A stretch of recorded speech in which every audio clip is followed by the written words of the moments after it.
Naam, assalamu alaikum wa rahmatullahi wa barakatuh, watazamaji wa runinga ya Waso. Bila shaka tuko katika mwezi wa Dhulhijja, mwezi wa Hajj, ambapo tuko katika siku ya pili, na ndani ya mwezi huu tuko na ibada mbalimbali. Ibada ambayo inaendelea sasa hivi ni ibada ya Hajj kule Mecca, kule katika mji wa Makkah, na leo tutazungumzia ibada ambayo ni muhimu tena sana, ibada ya udhiya. Kwa hivyo ibada hii sitaweza kuzungumzia peke yangu, kuna maswali kadhaa ambayo nitaweza kuuliza, na bila shaka Waswahili wanasema kwamba hakuna kuandika kwa mate na wino ungalipo. Kwa hivyo swala hili nitazungumzia na Sheikh ambaye ni mgeni wangu siku hii ya leo. Nitampatia nafasi aweze kujitambulisha, kisha baadaye aweze kuendelea. Naam, karibu sana Sheikh. Majina, mimi naitwa Sheikh Abdullahi Maalim Ishaq, ni wahubiri katika Isiolo sub county, na tena ni imam ya Masjid Sunna kule Kambi Garba. Huyu ndugu ambaye nafanya runinga ya Waso TV ndio ameweza kunyalika tuweze kuzungumzia na kupasha habari, kuweza kuwaeleza na kuwaelimisha watazamaji ama wasikizaji Waislamu ambaye kwa saa hii wanajiandaa kwa ibada katika hii mwezi wa Dhulhijja. Kwa wale ambao labda wajaenda kwa namna moja ama nyingine kwenda kutekeleza ibada ya hija, kuna ibada ambaye inafatana na hija ambaye inatuhusu sisi zote ambaye ni udhiya. Ndio sasa ameniomba tuweze kuja kuzungumzia na kuweza habari. Kwa hivyo karibuni. Naam, shukran sana Sheikh kwa kuweza kujitambulisha kwa watazamaji wetu wa runinga ya Waso. Naam, tukianza moja kwa moja. Je, udhiya ni nini haswa? Mtu akisikia neno udhiya anafikiria kwamba ni ibada kubwa. Je, udhiya ni nini haswa kwa Muislamu? Bismillahirrahmanirrahim. Alhamdulillahi rabbil alamin wa sallallahu ala sayidina Muhammadin wa ala alihi wa sahbihi ajma'in. Wa ba'd, kabla kutaja udhiya maana yake, udhiya kwanza ni mashru'atan fil Islam, ni jambo ama kitendo ambayo imewekwa katika sheria ya Uislamu, akiwa inawafikiana na katika Qur'an tukufu na katika sunna ya Mtume Muhammad sallallahu alayhi wasallama, wakati ambaye Mwenyezi Mungu Subhanahu wa Ta'ala alitaja katika Qur'an, akaamrisha bana Mtume Muhammad sallallahu alayhi wasallama, fasalli li rabbika wanhar, utekeleza sala kwa kupitia Mola wako, na vile vile uweze kutekeleza ibada ya udhiya, wanhar, uchinche. Hiyo ni amri ambayo ilitolewa bana Mtume Muhammad salawatu rabbi wa salamu alayhi. Na vile vile Mwenyezi Mungu Subhanahu wa Ta'ala alieleza katika Qur'ani, dhalika hiyo ibada, wa man yu'azzim sha'air Allah, yoyote yule anataadhimisha amri ya Mwenyezi Mungu Subhanahu wa Ta'ala, maana kufanya udhiya, fa innaha min taqwal qulubi, hiyo ni miongoni ya kumcha kwa Mwenyezi Mungu Subhanahu wa Ta'ala. Na udhiya yenyewe sasa tukiendea, hiya ma yudhbahu almuslimu, ni chombo ama jambo ambalo Muislamu anachinja minal an'ami, kutokana wanyama. Hiyo huwa inaitwa udhiya. Na siku gani? Ayyam al-Eid al-Adha, siku za Eid ya udhiya, Eid ya Adha, wanyama ile ambaye inachinjwa ndio huwa inaitwa udhiya. Naye min sha'airi al-Islami, miongoni ya sharia ya Mwenyezi Mungu Subhanahu wa Ta'ala, kwa sababu ya Eid na tena kwa sababu ya kujikurubisha au kujikaribisha kwa Mwenyezi Mungu Subhanahu wa Ta'ala. Hiyo ndio maana hasa ya udhiya. Shukran sana Sheikh. Bila shaka natumai kwamba watazamaji wetu wameweza kufahamu udhiya ni nini haswa na chimbuko lake. Umeweza kuzungumzia chimbuko la udhiya. Bila shaka ni amri ambayo iliweza kutoka kwake Mwenyezi Mungu na kumfikia mtume wetu Muhammad sallallahu alayhi wasallam. Je, siku ambayo ni ya udhiya, ni masharti gani ambayo Muislamu anapaswa kutimiza hii ibada ya udhiya iwe sahihi kabisa kwake Muislamu? Miongoni masharti ambaye inaweza kukubalika kwa Muislamu kuchinja ama kutenda hiyo ibada udhiya katika Eid ya Adha, lazima yani huyu mtu anayechinja awe Muislamu. Anayewajibika juu yake kuchinja kwa udhiya ama kutekeleza ibada udhiya awe ni mtu Muislamu. Ya pili, awe ni mtu amebalighi, umri yake amefikisha zaidi ya 15. Najua katika yani umri ya sharia ya Kiislamu ni kutoka yani 15 na kwenda juu, ndio ibada zote inakuwajibika. Ni kinyume ya umri ya ambaye yani ulimwengu iliweka ama yani Kenya iliweka 18, ni kinyume ya hiyo Islamu. Katika sharia ya Islamu bali ni 15, ndio yani wajibu zote za Kiislamu inawajibika kwako. Kwa hivyo sharti ya kwanza uwe Muislamu, sharti ya pili awe yani mtu amebalighi, sharti ya tatu awe akipata hiyo mnyama ya kuchinja. Kama yeye hajapata, hakuna wajibu juu yake, hakuna wajibu ambaye inadaiwa juu ya huyu Muislamu. Watuaddu min ahammi shuruti al-udhiyya, na vile vile yani kitu kingine ambaye inashurutishwa, anayechinja awe mwanaume ambaye ni mas'ul, illa lianna al-udhiyya la tajibu ala saghir, sababu yani udhiyya kutekeleza kwa ibada udhiyya haiwezi kuwajibika juu ya hii mtoto mdogo, bal awe ni mtu ambaye na mwanaume ambaye imebalighi. Wa inna al-bulugha, kwa sababu kubalighi hiyo kama yajibu an yamlika al-mala, ni sawa huyu mtu anaweza kumiliki mali ile, ataweza kufanya udhiya ambaye yanamtosha katika kufanya hiyo udhiya. Kama yamtaliku al-mala zaida, vile ambaye anamiliki inatakana aweze kumiliki mali zaidi, anquti yawmihi wa laylati, mali ambaye inaweza kupita kutokana chakula cha watoto yake usiku na mchana, masaa 24, chakula ambaye yeye anaweza kulisha nayo watoto wake awe ampata zaidi ya hiyo. Maana kama ako na pesa zaidi ya ile chakula ambaye anaweza kulisha watoto wake masaa 24, akipata zaidi pesa hiyo ndio aweze kununua wanyama, ndio aweze kutekeleza ibada hiyo ya udhiya.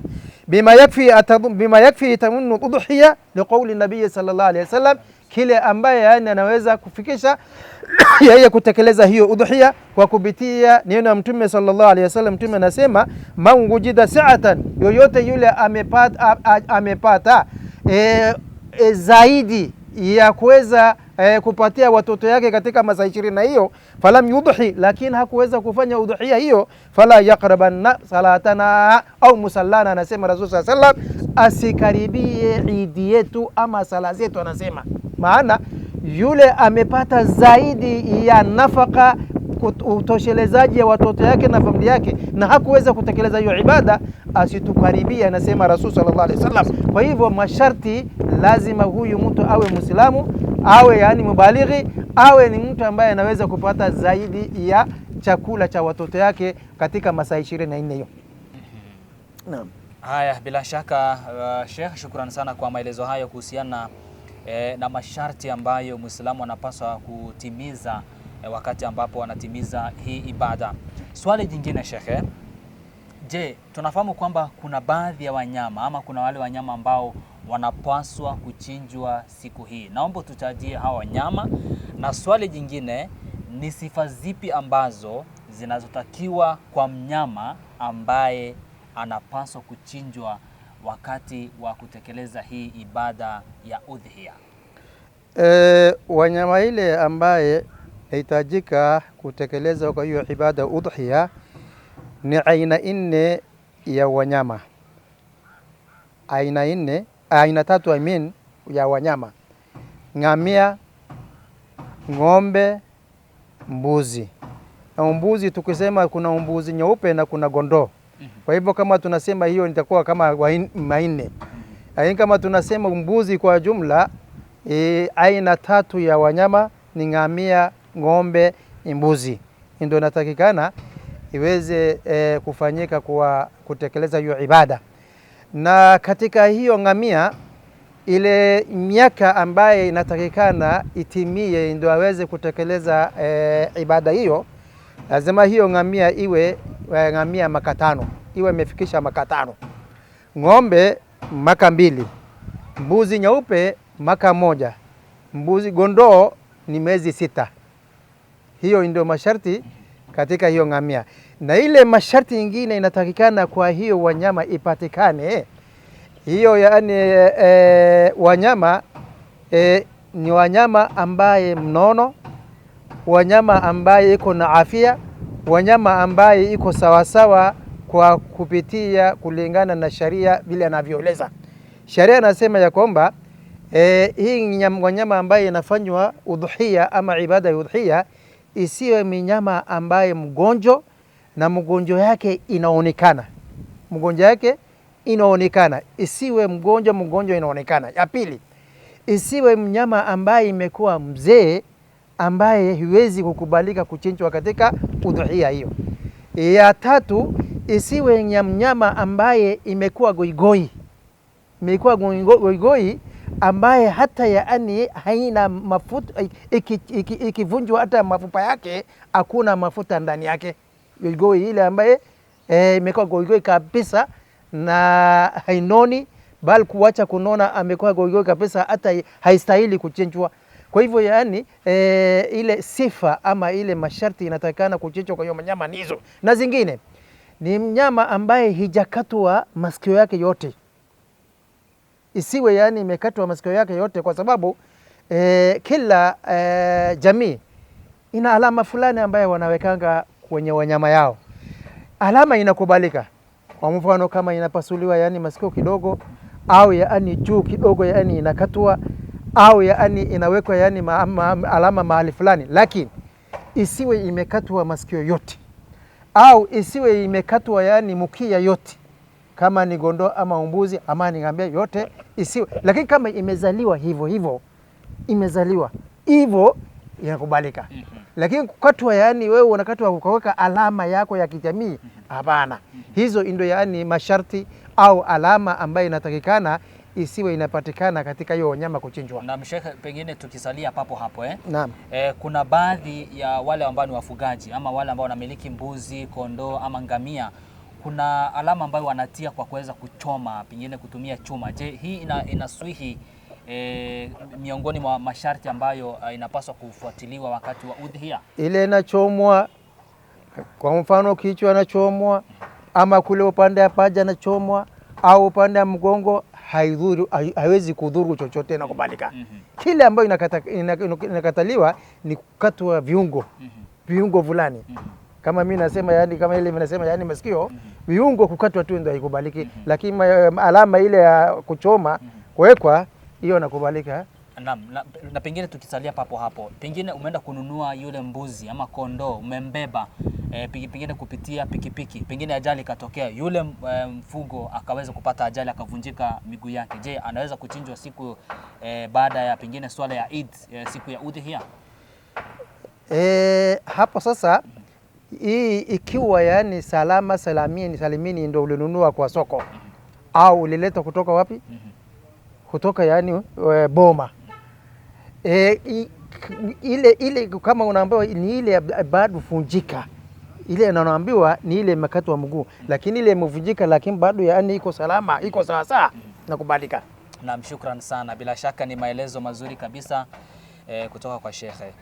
Pengine swali jingine Sheikh, ni wakati gani sahihi wa kuchinja mnyama wakati wa udhiya? Je, ni baada ya ile swala ya Eid? Kwa sababu kuna wale ambao wanasema kwamba wacha tuchinje kabla ya swala ya Eid. Kuna wale ambao wanachinja baada ya swala ya Eid. Je, ni wakati gani ambayo ni muafaka wa kuchinja mnyama kwa udhiya?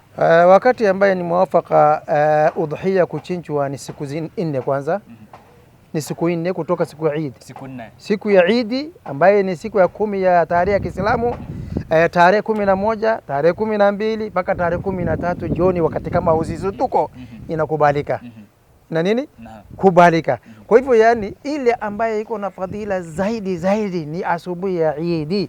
Lakini kama wewe hujapata, kwa mfano mbuzi yako iko mbali kutoka kwako, ama ng'ombe iko mbali, ama gombe iko mbali, ama yani hujapata pesa ya siku hiyo ya Eid kununua na kuweza kuchinja, unaweza kupata kesho, unaweza kupata kesho kutwa, inakubalika kwa siku hiyo 4 inakubalika kuchinjwa, na fadhila ziko tu bado, na fadhila bado ziko tu, lakini ile ambayo ulama wengine wanasitiza kusema siku asubuhi ya Eid, lakini kama inachinjwa mbele ya sala, baada ya sala ndio natakikana kuchinjwa, baada ya sala ya Eid, kutoka sala kiwanja kuja nyumbani ndio yani inatakikana kuchinjwa.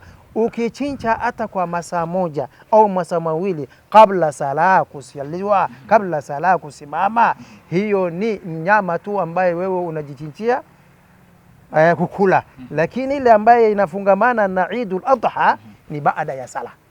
Ewa.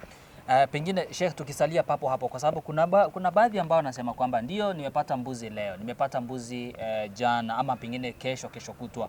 Je, fadhila za hii udhiya, je, zinalingana? Je, ziko sawa? Ziko zinalingana, ziko sawa. Ziko sawa, hakuna tofauti.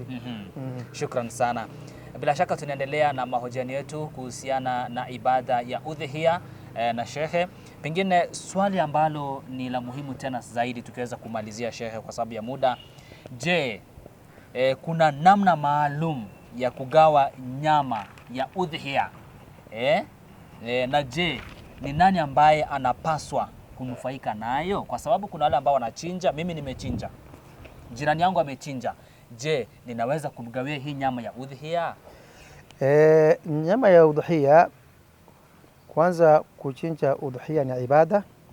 Mwenyezi Mungu Subhanahu wa Ta'ala anatuambia kwamba walikulli ummatin ja'alna masaka liyadhkuru isma Allah, kwa kila umma tumewafanyia amali fulani, mansakan, amali fulani. Sababu gani? Liyadhkuru isma Allah, ili hawa waweze kutaja jina yake Mwenyezi Mungu Subhanahu wa Ta'ala, ala ma razaqahum, juu ya yale Mwenyezi Mungu anawaruzuku, anawakulisha. Yani kitu gani? Min bahimatil an'am, kutokana wanyama ambaye Mwenyezi Mungu ametujalia. Kwa hivyo kwa wale ambaye, kwa yule ambaye anechinja bado anakula, kwa sababu ala ma razaqahum, juu ya yale Mwenyezi Mungu amewaruzuku. Na kugawa hii nyama baada kuchinja, wa ulama wanachuoni wengi wanaweza kusema yani inagauliwa mara 3, inawekwa sehemu 3. Sehemu moja ni sehemu ya kukuliwa wakati hiyo, sehemu moja sehemu ya yani ya kugauliwa majirani na maskini, wale wasiobahatika katika kuchinja hiyo, na wengine kugawa kwa marafiki zako, yani hasa wale yani karibu na wewe. Najua kuna marafiki karibu na wewe na kuna wale hawajabahatika kwa kuchinja katika jamii, unawapelekea hii wanyama. Kwa hivyo yani sehemu 3 hiyo wamegawa.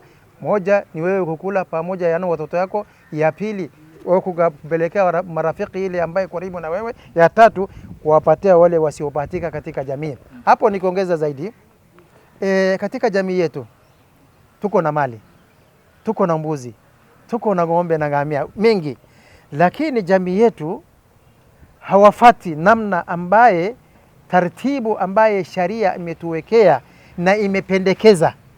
Sharia yani Mtume sallallahu alaihi wasallam alipendekeza, wewe ukichinja inatakana uchinje kutoka nafsi yako wewe kama baba ya boma.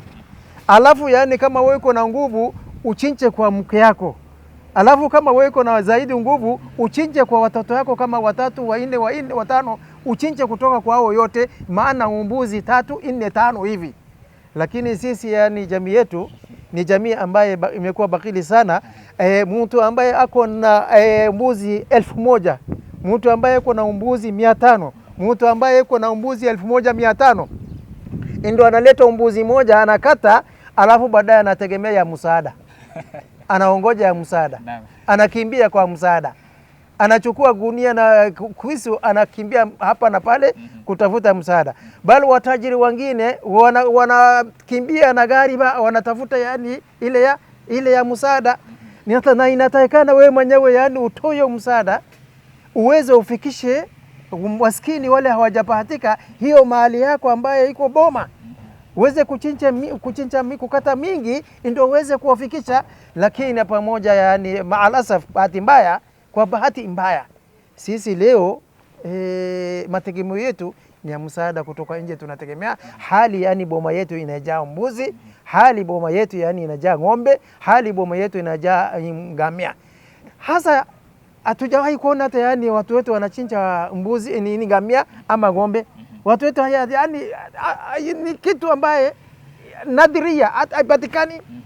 Na ingepatikana kwa sababu ngamia moja ya makatano ingeweza kuchinjwa kwa watu wa 7, kutokana watu wa 7.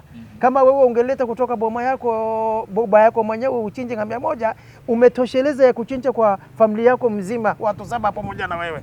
Ng'ombe ni hivyo hivyo, ng'ombe inachinjwa kwa watu 7. Watu wetu yani hawataki kwa sababu ya ubakili na kwa sababu yani ya mkono gamu. Watu wetu hawafanyi na hivi. Kama sisi wenyewe leo watu wa Isiolo town, kila mmoja angefanya namna hiyo, hatungehitaji yani msaada kutoka nje hata kidogo, kwa sababu yetu anaotosheleza maskini yetu na wale yani hawajapatika katika jamii. Naam. Na bila shaka kwa sababu ya muda Sheikh, tutaweza kumalizia hapo bila shaka. Sheikh, tutaweza kumalizia hapo kwa sababu ya muda. Imekuwa ni kitengo cha tunasema nasaha ya ibada ya udhiya, ambapo nimekuwa na Sheikh ambaye ameweza kufafanua vizuri tena zaidi kuhusiana na hii ibada, kuanzia chimbuko lake, masharti ambaye mtu anapaswa kufuata wakati wa kutekeleza hii ibada, wanyama ambao wanapaswa kuchinjwa katika hii ibada ya udhiya, pamoja na masharti ambayo yanapaswa kufuatiliwa kwa wanyama ambao wanachinjwa katika hii ibada ya udhiya. Kutoka kwangu Hussein Murangiriguyo, runinga ya Waso, nasema kwa niaba ya Sheikh, nasema shukran sana. Hadi wakati mwingine, nawatakia utazamaji wema.